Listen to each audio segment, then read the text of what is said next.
Hey, what's going on, Jarrett, and everyone in the Fro community? My name is Blaine, aka the Blue Collar Geek, as some of you may know me here on YouTube, or just Dolan's Photo, either one.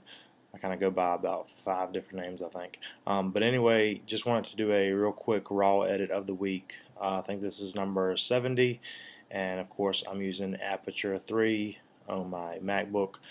And yeah, so the image is just a really nice shot of look like some sailboats on the ocean. You get a little bit of distractions down here with these like buoys or whatever you want to call those. Real nice puffy clouds. I'm actually a sucker, I guess you would say, for sky photography. I love taking pictures of the sky when it's real puffy clouds like this and everything. So um, and I actually didn't watch the whole video, so I'm not sure. This was actually, looks like it was taken with a Sigma 70 to 200 2.8 lens. Not sure what camera that was on. But anyway, it's a really nice image. It looks like it's taken at 135 millimeters. ISO 200. Your f-stop was 6.7. Not real sure why that was that wide open. I would have probably, well, not really wide open, but that wide.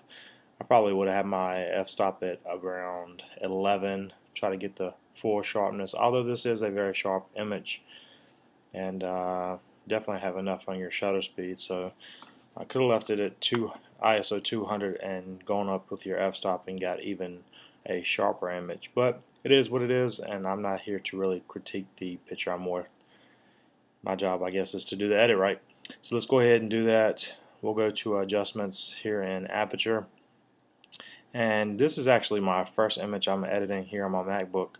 I just got my new SSD drive the other day, and one quick question for all of you guys in the Fro community: if you have any suggestions for me, I have two. I'm running the dual hard drives in my MacBook Pro right now. I'm running the SSD, the 120 gig SSD, and then I have a 750 gig regular hard drive. And I'm just kind of confused about how I should set up my file management as far as where I should keep. I know I should keep all my files on my big hard drive, but as far as integrating the two hard drives together, like what's the best way, what's the easiest way?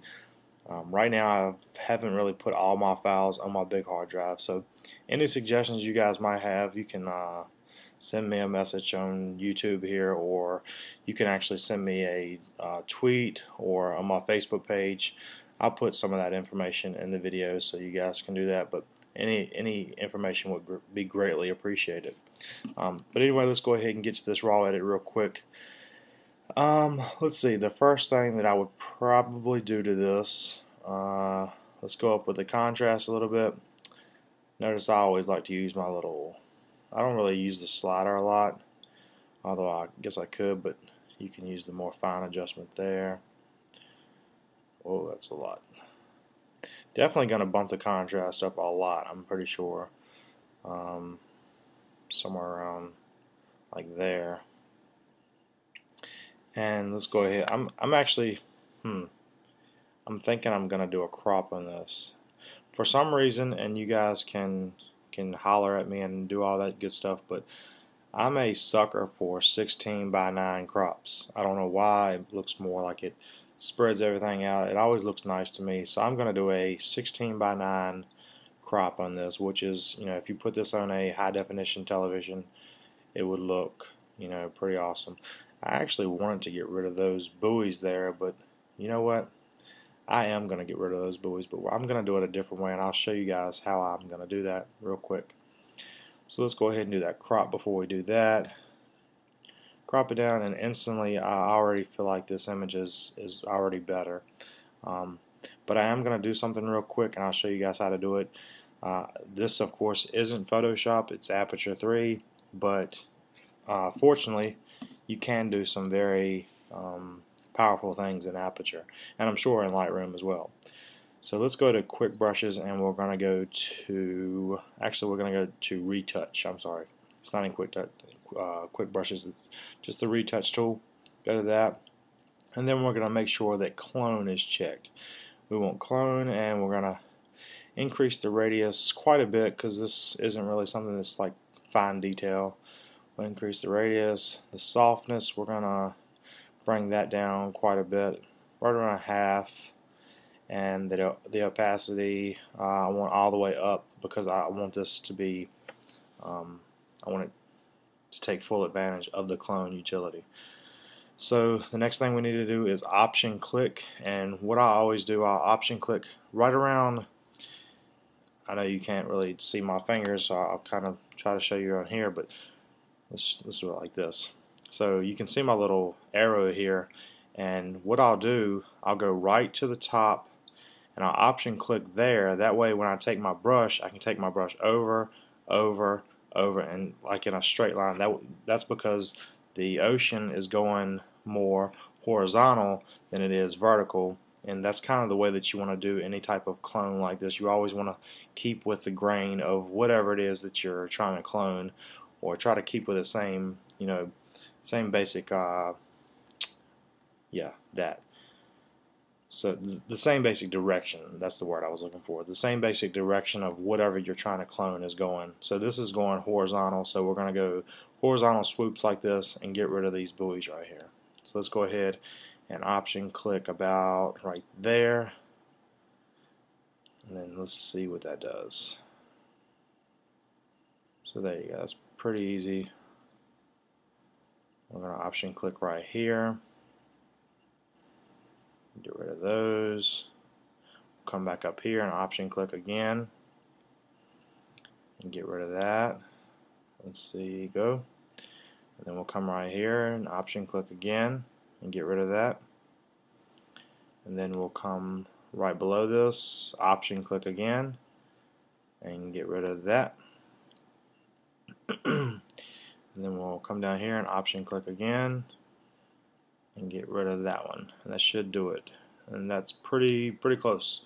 You have a little bit of fall off there, but actually I can come right here, option click one more time, make that a little bit more vibrant right there, and that looks nice. I think that looks very realistic. You can't even tell it was cloned out of there, and yeah, it looks very nice. Hit enter and we're back to our adjustment screen. So if you see me looking over, I'm actually checking on my little girls. They're asleep right now. I have them on my monitor here. So, but anyway, let's get back to the edit.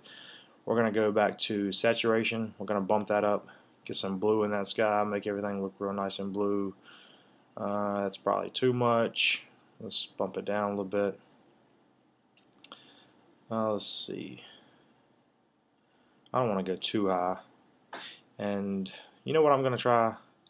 I actually use this sometimes with my skies, and some of you might not like this for me, but I like the polarizing brush and aperture. It's the polarizing multiplying brush. We're going to use that and just brush this polarizing into the sky and see what that does. Should be pretty cool. And let's increase the size, that way it doesn't take me as long.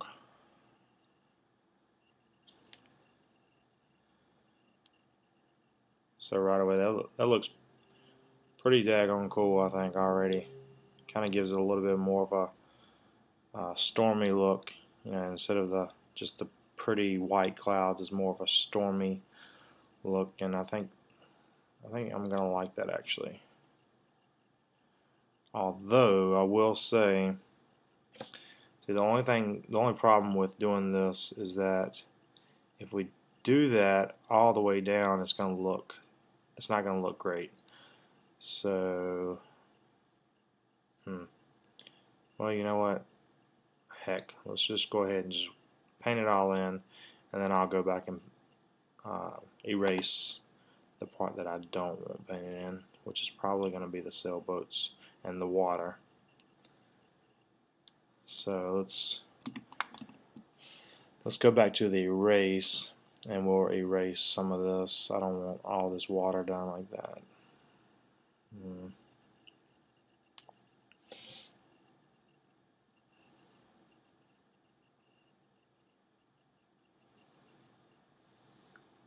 So that's pretty decent.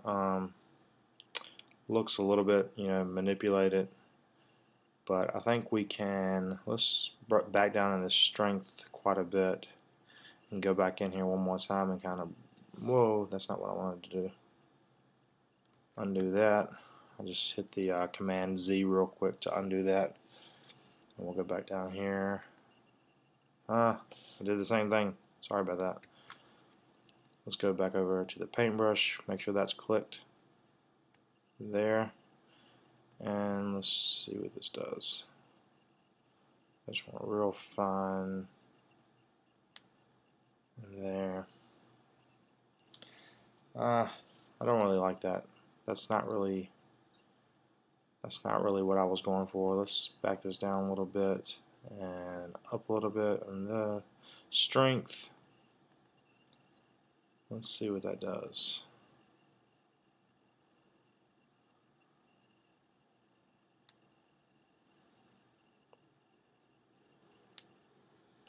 So that isn't too bad, but for some reason it's not blending the way that I want it to blend. So I might actually just do away with this polarizer. I just usually just try it just to see what I can do. That doesn't look too bad, but you can still see that line in there. If I took a lot of time with this, I could probably get it, but unfortunately I don't have a lot of time, so I'm not going to do that right now. So let's go ahead and just remove that. We'll just clear it from the entire photo. But you know what? I think I could actually let me try this one more time before you guys get annoyed. We'll take the strength down a little bit. We'll just add just a little bit. How about that? Bring the softness up quite a bit. That way it's not too harsh. We'll just keep it right on those white clouds. Keep those blue clouds blue. That way it looks like you have a line there of stormy clouds and then like the blue clouds. And I think I can actually bring my strength up just a little bit. Bring the size up a little bit. And we'll brush that back in. Yeah, that looks a little better. I think I can actually deal with that. So I hope I'm not boring you guys too much. I just thought I'd go ahead. I've done one of these videos before. Haven't done one in a while, so I just figured I'd do one real quick. Even though Jarrett didn't want to talk to me too much the other day on Facebook. What's up with that, Jarrett? But you know, it is what it is. It's not that I'm sure he was very busy. It's not that he didn't want to talk to me, but for some reason he was kind of being short with me. So Jared, we're gonna have to do a Skype one day, and I'm gonna have to set you straight. No, I'm just kidding. You're a great guy, and I appreciate everything that you do for the photography community. So I think that's about it for that part of it. Let's go ahead and click that. I like that. It still looks like the cloud line there. Very interesting. And you know what I can actually do? Let's try. I use brushes a lot. Let's lighten up this water just a little bit. How about that? I thought I wasn't going to do an extreme edit on this, but it looks like I'm actually doing quite a bit of edit on this. I don't know why. It's kind of fun sometimes to just see what you can pull off, see what you can do with something. And it's kind of a challenge, I guess. So, and I do all this with my trackpad, so sometimes I'm not precise like you guys with the mouses and everything would be, but I like that a little bit better. Kind of looks like that if you look at that right there, the way I just did that, I lightened up all this water here, and then you can still see the darkness of the water back there. It kind of looks like these clouds are putting that darkness on the water back, you know, in the foreground, not the foreground, but the background of the image, I guess you would say. So I actually really like that. I'm actually going to do a vignette real quick. We'll do Control V. Control V is going to put a vignette on it. I like that vignette, but it's bring the intensity down just a little. See what that looks like. That looks nice. I like that. What else do I want to do with this? Check on my girls real quick. They're doing fine, snoozing. So, highlights and shadows. No, not really. And on the Mac, you can hit Shift Option H to check your highlights. You can see that the sailboats are a little overexposed, but we're not worried about that. Overexposed on an aperture is going to show up as red. Underexposed is going to show up as blue. So if you hold down Shift Option H, that's going to show your highlights, and you can hit that again and turn those off. I always check my highlights, especially on people with portraits and everything. You definitely want to check your highlights. So we can bump the vibrancy just a little, see what that does. And it's not bad. I didn't want to go too much with it. And that looks pretty nice. I can take my definition up just a little, add some definition to that water. We'll see that start to pop a little bit. Yeah, that definitely looks better right there. I think that looks, let's see what the master, oh yeah, definitely. That looks far better right there, and we have a lawnmower going outside, so sorry if you guys hear that. But I'm actually almost done with this. There's your original file, the original raw file, and there is my edit. I think I'm going to stick with that. I think I'm going to go with that edit. I think it looks pretty nice. So leave a comment down below. Tell me what you think of my edit, and Jarrett, I would appreciate if you would let me know what you think of it. Hopefully it can be featured in one of the videos. But anyway, I will see you guys later. Sorry this video is so long, and thanks for watching.